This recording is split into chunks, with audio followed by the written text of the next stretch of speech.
I trust you completely with my body. Wow, can we get that on tape? Yo, shoot. Hey guys, I'm Erin Tracy. I talk to people that have some of the sexiest brains out there in the hope that it will inspire you to make something cool too. Pick their sexy brains. What? This is Creative Crush with Erin Tracy.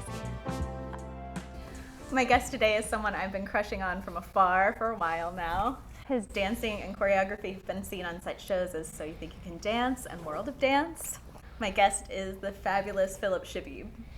Hello, hello. Hi, Thanks for thank you having so me. much. Thanks for being here. So you call yourself a movement designer and not a choreographer. Why is that? I always thought that there was elements of movement that kind of laid a little beyond what was in the choreographic realm, which you'll see like everything from in movies, whoever decided that Neo was going to bend backwards and dodge the bullet, or commercials where you'll see objects moving through space and not necessarily human beings. There's an element of choreography or movement design, which I like to call, that is involved in all of those things. So as my work started to expand beyond just culturally bound dance styles, with employers and everything else, it became easier to call it movement design, and it was actually easier for them to grasp what I was offering. Yeah. Yeah. You studied science, right? Like that was part of your background, Yeah, engineering and science? Yeah, I was a physics engineering major before I went into dance. Yeah. Do you still apply some of those principles to what you do choreographically or when you're designing movement? I think inherently, even without me consciously knowing it, most of the concepts that I learned in physics I think apply, because most of the associations I'm trying to get the audience to see inside my work is based on the way things move in space, Right. which physics went into great detail of. So Right. yeah. Do you consider yourself more of a scientist or an artist? I actually consider those two things pretty similar. I think we separate them because it's this idea that scientists aren't creative. Right. That makes us consider them separate. But to me, scientists are absolutely creative, because I think creativity, the foundational principle of creativity is problem solving. I think scientists work inside out and artists work outside in. We take huge leaps of faith in our guesses to how the world works, and then we try to slowly, little by little, knock details down to what's right. Where scientists, I think, do the opposite, where they like go to the microscopic tiny. and they guarantee that certain things are verifiable, and then they build the truth from the ground up. So for me, they're doing the same thing, just in different ways. I agree with you. I had a crush on you for a good reason. Do you make a lot of performance that is kind of removed from the camera anymore? Do you make a lot of dance that's made just to be consumed live? Live work. I would not say that, well, yes, I do. I've had far more experience working in film and television, because that is the trajectory I think I want to follow. But I still love the feeling of live performances, so I like to at least train that muscle as much as I can, so I revisit it maybe a couple times a year. But I would definitely say film and television is my strong point. How do you change your approach when you're working in film and TV? The most obvious difference is in film and television, you can tell the audience where to look. Right. And on stage, you can't. So there is a very different approach to how you create, because on stage, you need to allow the audience to look in different places and gather different stories for themselves, where in film and television, you can be much more controlled and make sure that they follow a specific path that gets them to some new understanding of whatever the story was. Yeah. If we were going to go on a creative date, where would you take me? What's a place you've always wanted to go? What's the scale? How Whatever. bad do you want to impress me? I mean, I Pretty think bad, that's pretty bad. important. Let's Okay. just pick any Take dream me to destination. Rio. Take me to Rio. Rio's lovely, actually. That's a great choice. All right, name like two other ones. Man, I'd like to go camping Camping, okay. in Yosemite. All right. Are you from LA? No, I'm from Florida. From Florida. You have fond memories from Florida? Some Just of mixed my bag. family. Just of the family. Okay, good. I grew up in Cape Coral, Florida. Okay, which okay. is a retirement community. Okay, all right. So this is what we're gonna do. We're gonna Okay. blindfold you, Oh, and Okay. we're going to put you in a vehicle, right? And then, let's see where I'm going with this. And then we're going to drive you This is fine. to an airport. I'm no, tired. no, this is Just good. drive me around We're blindfolded gonna, for a while. yeah, and that's I'm the whole happy. date, by the way. You're just going to be blindfolded and drive. And then you're going to get into a plane, still blindfolded. You get off the plane, you get back in the car, you still are blindfolded. Then, when we arrive at our location, you enter. And the building that you're in looks remarkably close to the home you currently live in, except the entire interior of the room that you're in has been redecorated to look like Rio. Oh. And then you'd go into a different room, and it would be a camping ground. And this is all indoors, so every room you go to is one of your favorite destinations you've always wanted to go. And then the final room is a room with all of your family there, and everyone's there, and there's like this nostalgic feeling of being back home. You want to meet my family on the first date? Oh, is this the first date?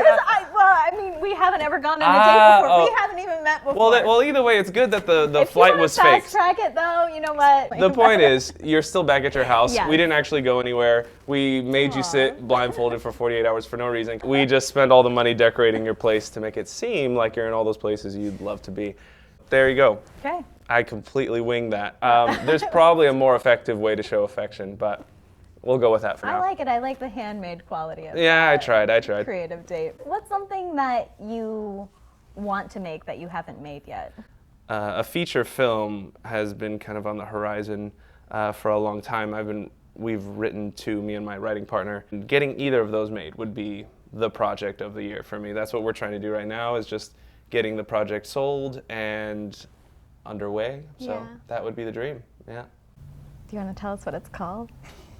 I can't give you the Top I secret? can't give the title, Okay. unfortunately. I mean, the basic premise and the thing that we're trying to navigate into niche-wise is the idea of integrating dance into film without telling a story about dancers. Awesome. Which a couple films have dabbled in, and I think we have found a couple really interesting ways to tell real human stories that allow dancers to enter and basically amplify the story without the story actually being about the dance itself. So actors get to act, dancers get to dance. We don't have as much crossover, so we don't have to worry about dancers who can't act and actors who can't dance. In most cases, you get the best of both worlds when they actually focus on their craft. So movement essentially operates just as another language within the script. Yeah. The same way scoring is used to create emotion in a scene, dancing would be used in the same way. But since you'd have this elevated sense of reality anyways, once the dancers enter, when they exit, you're right back into the story, and you're more enriched to how the person's feeling.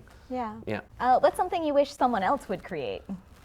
It can be lowbrow too. Yeah. Like, I wish Sylvester Stallone would make a movie that is the sequel to Demolition Man. I see that. Actually, that's good. Even on that train of thought, I would love if a villainous Marvel universe, kind of like what the Joker was preparing to do, almost like an anti-Marvel existed in its place. Do you have a favorite Marvel villain? Marvel villain. Who do you love as a Marvel villain? Mysterio in general, the idea that with purely intellectual prowess, he's able to use people's perceptions against themselves. That is essentially what filmmaking is. So there is like a part of me that feels akin to it. So. Like you are that villain? I wish. Would you rather thumb wrestle me or have a staring contest? Staring contest. Okay, let's do it. Ready? Okay. 1, 2, 3, go.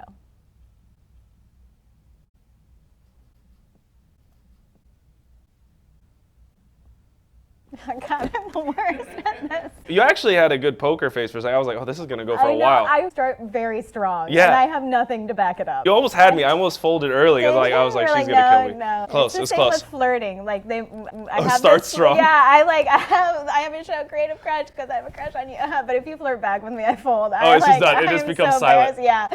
Yeah, it gets so shy. Yeah, it's so funny. If you could have a revolution, what would it be called? I guess it would be too busy to complain revolution. Yeah.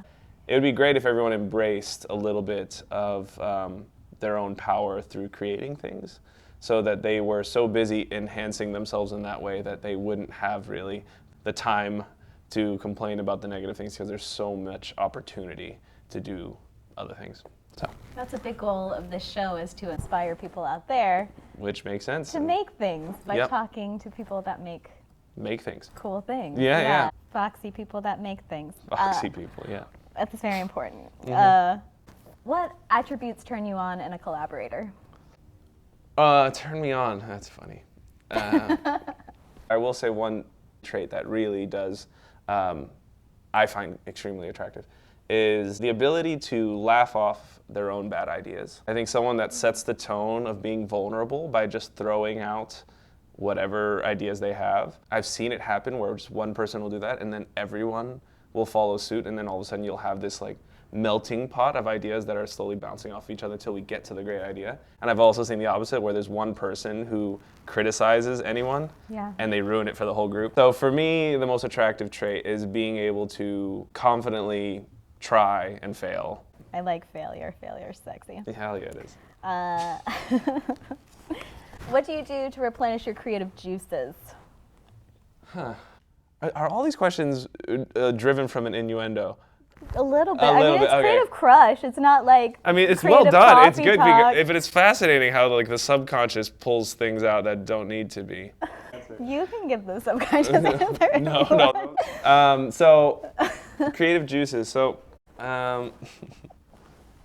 See, this is when I get shy. yeah. Well, you started it. I know so I do it that's to what it's fine. myself. I do it to myself. Honestly, I just focus on anything that has nothing to do with what I'm doing. And I don't mean just sitting in a chair doing nothing, because I think a lot of people think that is restorative. To me, it's actually focusing deeply on something else. It kind of just gets my brain to approach a different perspective completely. So when I return to my work, I have something else inspiring it. I know a lot of artists try to immerse themselves in their work so much that they burn themselves out. So I'm a firm believer that life itself is what inspires art, and if you don't have any life outside of your art, you have nothing to inspire it. What's an example of one of those things or places? I don't know. If something scares me, I'll go there. Or if somebody intimidates me, I'll talk to them. I always try to move towards that because I think I usually learn the most from those situations. From those things. Yeah. Being out of your comfort zone. Correct. When was the last time you danced? Pretty recently. Actually, I guess 2 weeks ago. Okay. Yeah. Would you dance with me? Yeah. Okay.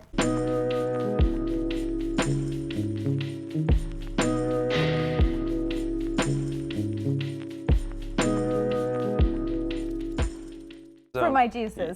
Yes, It's all for your about the juices. juices. Yes, I'm proud of you for Thank you. replenishing them. Yeah. What's your go-to karaoke song? Okay. So, and don't be offended by this, but my girlfriend, I know, but my girlfriend and I, when we first went out on a date, pretty much, Pony by Genuine played, and we slow danced quite romantically to it, and it's one of my fondest memories. So I have a kinship with Pony from Genuine. Even though my heart is broken now. Don't let it be broken. It's broken. Would you sing some of that for me? Oh my gosh. Oh, let's see. Let me make sure I know the word. Jump on it, my pony. If you're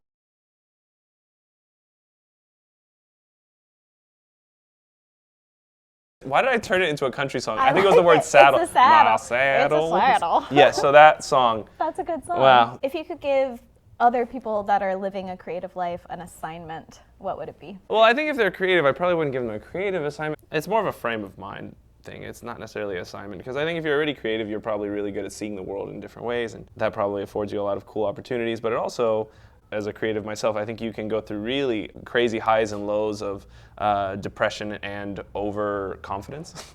You fluctuate between the two. I always tell people who go through that, something that worked for me is basically don't believe in yourself, believe in the goal. So what it does is, by removing yourself as having a destiny to achieve that goal, you just know that the goal is going to happen. So if I just focus on believing in that, then my goal is just to work as much as I can to get that goal. But I have no guarantee of being the person to do it, and it just helps you just focus on fixating on the goal and not fixating on yourself achieving it, which I think can get really, it can mess with your ego and drive you into crazy highs and lows of depression. So that's helped me. Thank you so much for being here. Thank you for learning to dance. Yeah, you're awesome. You Come too. back again. Anytime. Okay. Remember, he said that. Perfect. All right, thanks again. Yeah, thank you. Hey, thanks for watching. If you like that one, you'll like all the rest. So you should like, subscribe, and click the bell and follow us on all the social media channels. Because that's the sexy way to do it. That's my inner dread. That's how I really am on the inside. It seems bubbly and joyful on the, it's just my anxiety feeling that.